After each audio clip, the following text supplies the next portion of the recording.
This tutorial will tell about how to enable our YouTube account's restricted mode, which will restrict us to see sensitive or disturbing content on YouTube, from both the YouTube mobile app and the desktop portal.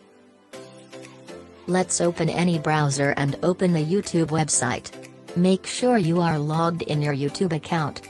Here it must be showing your YouTube account's icon. Now here, just for testing purpose, I am searching violence and scary videos and want to see what kind of YouTube video results will show here. Now, we can see what kind of scary and horrible contents are showing in the YouTube result. It's potentially mature or objectionable dirty content, and if kids or child see such kind of videos, thumbnail, title and description, then it will impact their brain a lot. Parents must be aware of this feature if their kids are watching the YouTube videos.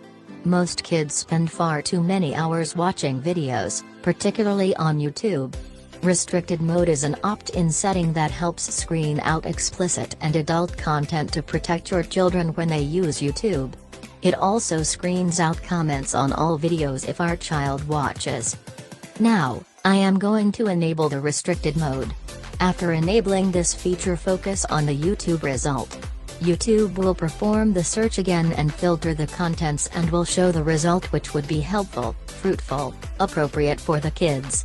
Now if kids watch such kind of contents, I am sure parents don't have to worry about it.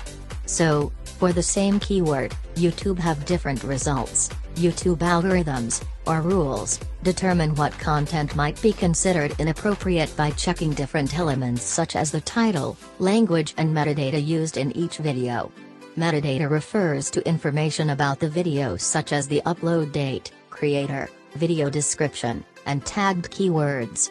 Now these YouTube contents are good for the children. Now this tutorial is end. If you find this tutorial is helpful, please consider to subscribe to the channel. Keep commenting and liking videos. Thank you for